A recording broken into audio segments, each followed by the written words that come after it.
This video is brought to you by Factor Meals. Is it just me, or is this a busier holiday season than usual? Of course, we're thinking about others, but in doing so, we can't let ourselves fall by the wayside, so treat yourself to high-quality, delicious meals over the holidays with Factor. Factor is America's #1 ready-to-eat meal delivery service, and you can choose from their 35-plus weekly meal options to fuel your jam-packed days. Right now, I'm preparing Factor's Italian-style pork ragu. No grocery shopping, no chopping, no prepping, no cleaning up. Just tossing it in the microwave for 2 minutes and it's good to go. It's as easy as it is flavorful. Factor also has plenty of add-ons for in-between meals. They have snacks, they have juices, and they have smoothies available in flavors like refreshing tropical fruit. So eat hassle-free with Factor, and use code FOOLISH50 for 50% off your first Factor box. Again, that's Factor75.com, code FOOLISH50 for 50% off. There's no nice way to put this. Jesse Winker had a lousy 2023 season. These were his numbers. They're bad numbers, like 199 and negative 0.7. Winker's career has spiraled since his best years of 2020 and 2021, when he had the 6th highest on-base plus slugging in all of Major League Baseball. This is a bonkers list of names for Jesse Winker to be on, but he was absolutely punishing right-handed pitchers in particular during his time with the Reds. That stint in Cincinnati came to an end when he was basically salary dumped alongside Eugenio Suarez in a deal with the Mariners. The highlight of his 1 year with Seattle was instigating a lengthy brawl with the Angels. Someone ordered him a pizza. It was a whole thing. His performance slowed as beat writers reported on, among other things, his lackadaisical work ethic compared to his teammates. He was traded to the Milwaukee Brewers, where he completely bottomed out in 2023. Keep in mind, Winker's a slow, designated hitter. He needed to really hit to provide value, and he didn't. The only time he found success at the plate was, well, when it really mattered most? That's not where I thought this was going.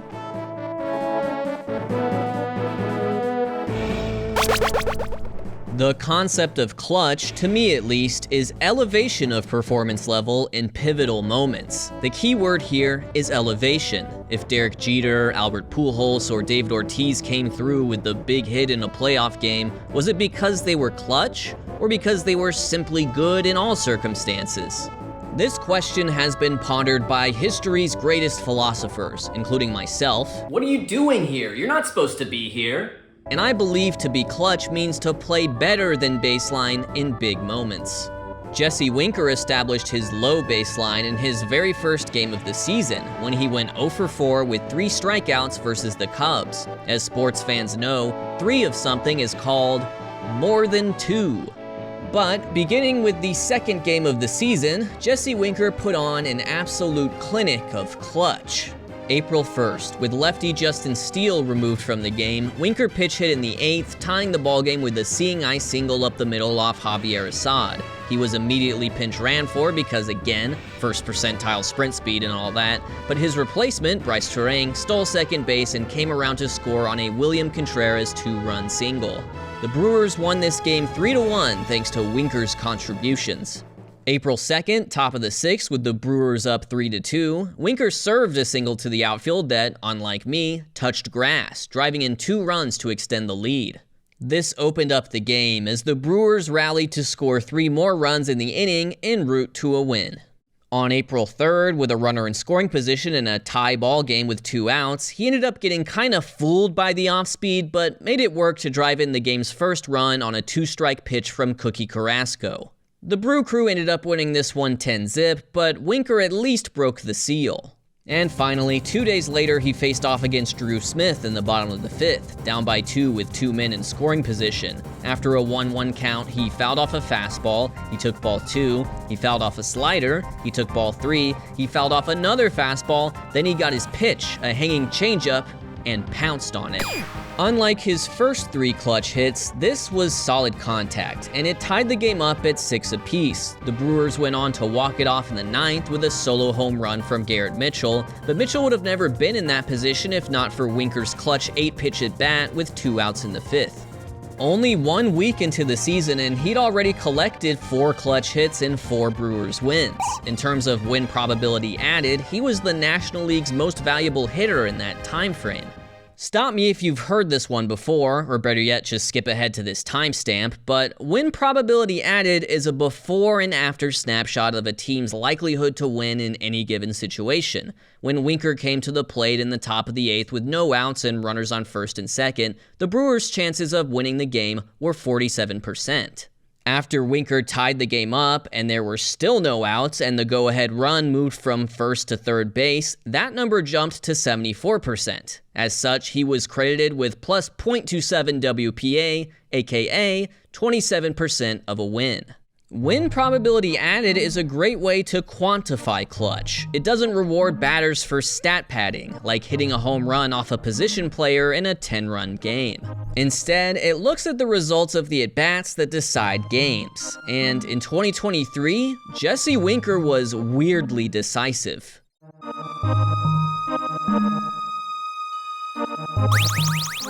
On April 15th, facing the Padres, Winker kicked off the top of the first with a double down the line to plate Christian Yelich. He later came around to score to give his squad a 2-run lead. San Diego stormed back to score 3 runs, but the Brewers cooked up a rally in the 4th, bringing Winker up to the plate with 2 outs and the bases loaded. And he got plunked. No real skill at work here. It was an 0-2 count and a pitch that simply got away from Seth Lugo. Still, he's credited with tying up the game, recording what we in the biz like to call an RBI. It didn't lead to a win though, as the Padres scored 7 unanswered runs to win 10-3. After this game, Winker embarked on a miserable streak. In 104 plate appearances across 2 months, he failed to record an extra base hit. He slugged .161, making him arguably the worst hitter in Major League Baseball across this brutal stretch. At this point, I should mention that Winker not only underwent knee surgery the previous offseason, but also underwent spinal surgery that left a visible scar across his neck. Spine and back issues are often blamed for sapping power from a player's game. He still had a couple noteworthy singles within this extra base hit drought. On May 19th, he led off the 9th with a pinch hit single off Pete Fairbanks, which is no easy task, but the Brewers fell just short of tying the game up, losing 1-0. And on June 18th, he cut division rival Pittsburgh's lead in half with a well-struck base hit to left, driving in Christian Yelich. The Brewers won that one 5-2. 2 days later, he finally got a hold of one. June 20th, bottom of the 4th, Winker got deep into the count facing Ryan Nelson with a runner on first. Then he launched the ball to straightaway center, and it flew well over the fences for his first and only home run of the season. The only time Bernie Brewer ever slid for him. This cut the Diamondbacks' lead to 1, and the Brewers went on to win. 8 days later, he came through with a 2-out, 2 RBI double in the top of the first, another extra base hit, this time off Kodai Senga, to give the Brewers an early lead they would not relinquish. On July 4th, he was hit by another pitch in a big moment, this time in the bottom of the 9th to load the bases. Milwaukee tied it up with a sac fly, but the Cubs won in extras. July 16th, bottom of the 8th, Winker smacked a single to right that would have been a double for many as the Brewers scored 2 runs to take the lead. Devin Williams closed the game out. And finally, July 24th. In his final regular season at bat, Winker pinch hit and singled to right, moving the game-winning run into scoring position. Then, Christian Yelich walked it off. Winker was placed on the injured list with back spasms after the game, and he wouldn't return to the big league roster until the playoffs. Still, in 12 games featuring clutch contributions from Jesse Winker, the Brewers went 9-3, and despite the underwhelming season stat line, he somehow was worth plus 1.0 win probability added, aka 1 win above even the league average hitter, making him the 3rd most valuable Brewer in that aspect. He even outdid their breakout young star, catcher William Contreras. How did he do this? By hitting .084 with the bases empty, but .352 with runners on base. Contreras, meanwhile, was a little worse with men on, including hitting into a league-leading 23 double plays. This is the hidden story of Jesse Winker's 2023. He was objectively bad, but he made the most of his opportunities.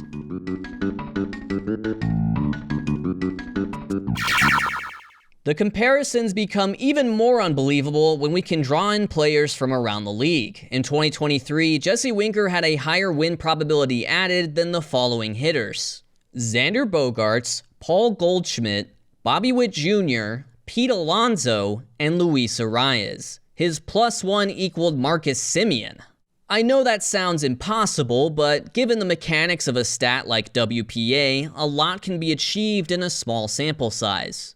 Take Semien, for example. He just finished third in MVP voting and won a World Series, but in high-leverage situations, meaning pivotal at-bats based on the score, inning, outs, and runners on base, he couldn't always tap into his power, hitting just one of his 29 home runs in 104 high-leverage plate appearances. To be fair, his role is to set the table, not clean up. Winker, meanwhile, was dreadful in low and medium leverage situations, but unstoppable in high leverage. Although he hit .199 on the season, his .467 high leverage batting average was best in Major League Baseball. We're only talking about 30 at-bats here, but they just so happen to be the 30 most important at-bats Winker took all year. You are now looking at a chart. You've probably seen charts like this in other, better videos. I've plotted out every hitter from 2023 with an OPS below 600 by their WPA. Can you guess which one is Jesse Winker? No, that's Jacob Stallings. Come on, didn't anyone ever teach you it's always the dot that's far away from the other dots? You think I'm gonna talk about someone normal? In terms of overall MLB history, only 2 batsmen have hit worse than Jesse Winker, but still contributed a win or more thanks to their clutch timing. They're Aspromonte and Spriggs, which sounds like a personal injury law firm. Ken Aspromonte mostly got there with just one game, where he had both the game-tying hit in the 9th and walk-off in the 11th, whereas George Spriggs racked up some intermittent clutch pinch hits, but that's it. Other than those two, no hitter has ever done more to help their team in big situations while doing so little in all other circumstances than Jesse Winker in 2023. Grab your camera. The 3-letter acronyms are about to fight. It's WPA, win probability added, versus WAR, wins above replacement. They aren't immediately comparable. WPA is just a measure of offense, whereas WAR accounts for a player's defense, base running, and position. And WPA is measured against a hypothetical league average hitter, whereas WAR is measured against a hypothetical replacement level player. But we can look at the component of WAR that mimics offensive runs above the average hitter. For example, according to F-WAR, Bryce Harper and Marcell Ozuna were indistinguishable with the bat. They were each worth about 30 runs above the average hitter over the course of the season, which makes sense given how close they were in OPS and plate appearances. But Bryce Harper absolutely demolished Ozuna in WPA because of how he distributed that offensive production. He hit way better in situations like 2 outs with runners in scoring position. Keep in mind, WAR is context agnostic. It's going to tell you these guys were equal in value. So here's something for you to consider moving forward. Should Harper derive more value from his bat than Ozuna because he came through in the big moments? That same split occurs within Winker. WAR would grade him as 8 runs below the average hitter, but WPA would grade him as approximately +10, equal to 1 win. Which one is right? We're about to find out.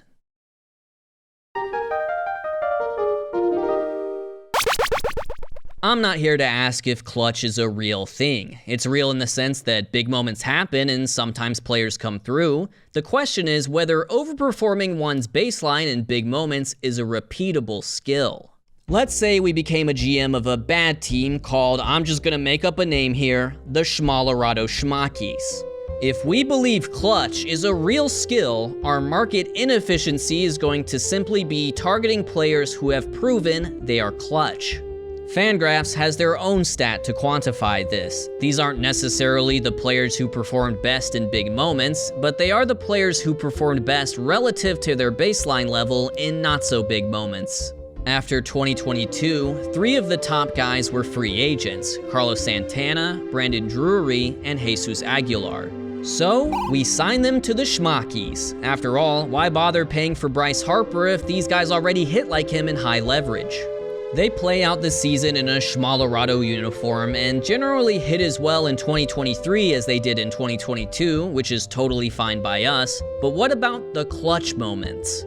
Well, they collectively fell from plus 4.7 WPA in 2022 to negative 0.7 in 2023, a swing of over 5 wins. In this case, it was not a repeatable skill. Their clutch hitting in the past had no bearing on their ability to be clutch in the future.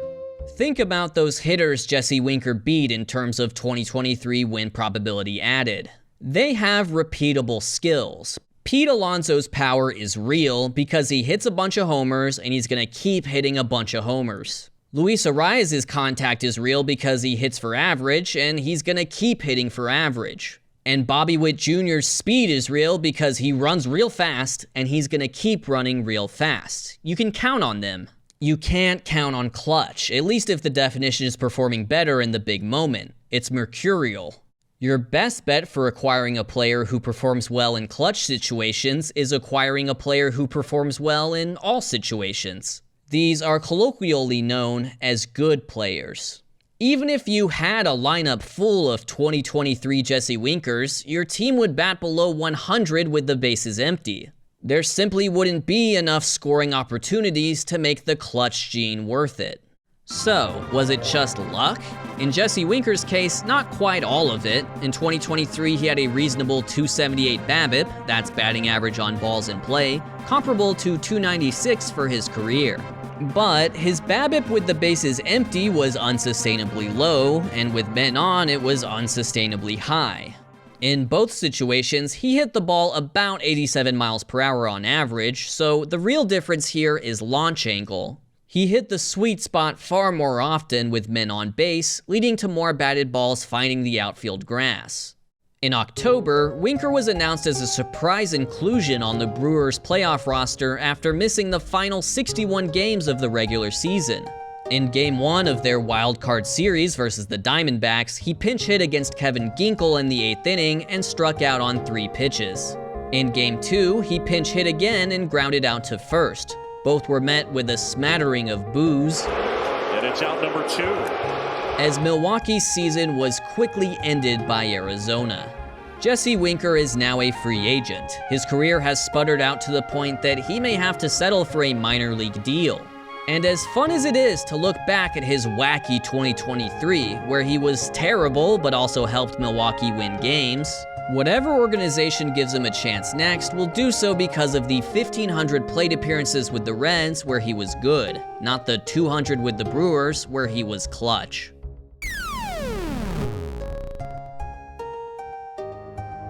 Thank you for watching Foolish Baseball this year, and thank you to William Cage for the music.